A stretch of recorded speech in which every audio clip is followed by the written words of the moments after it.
Actually आज लवकर पटापट आरती वगैरे संपवून गौरी ज्यांच्याकडे त्यांच्याकडे नाचायला जायचं होतं, पण पाऊस एवढा जोरात आला की भिजायला होईल, त्याच्यामुळे कोण जात नाही पुढे, सर्व इथेच अडकले. थोडा एक घर आहे तो थोडा लांब आहे वरती साईडला तिकडे.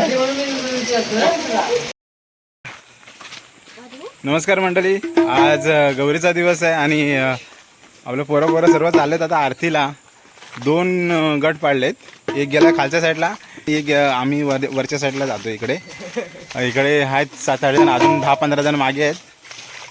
मस्तपैकी आरती सुरुवात होते थोड्या वेळात. आता मी पहिली म्हणजे आम्हाला मंदिरात आरती पहिली करायला लागते, त्याच्यानंतर मग राधाकृष्णाचं मंदिर आहे आमच्या इकडे, तर राधाकृष्णाच्या मंदिरात पहिले आरती करतो, त्याच्यानंतर मग प्रत्येक एक घर असं आमच्याकडे 50 घरं आहेत, 50 की 53 काहीतरी घरं आहेत, ती सर्व नंतर घेतो.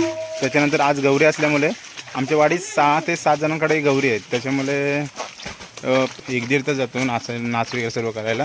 जसं की बाला डान्स असतो, त्याच्यानंतर त्यांच्या लेडीजच्या फुगडी असतात, नंतर टिपरीवाली असतात, अशा 2-3 गट असं पडतात आणि ते एकाच घरामध्ये नाचत जातात. तसं चला तर मग आता निघालो इकडेच. पहिलं घर इथे लागेल, दैत आहेत इथे खाली त्यांच्याकडे. काय निहार, आज गौरी आहेत बाबा, उद्या गणपती बाप्पा जाणार. कधी पटकन 4 दिवस कसं पटकन गेलं समजलं नाही ना. कणकणी झाला पाहिजे. पब्लिक, छोटे पब्लिक, गणपती बाप्पा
पावसाने सर्व घोटाळा केला नाही. आरती सुरू आहेत आणि आता पाऊस जोरात आला इकडे. हे इकडे थांबले सर्व. किंवा भावेश युट्यूबर, या विपुल युट्यूबर, सर्व युट्यूबर. भात बसवलेच बघा कसले.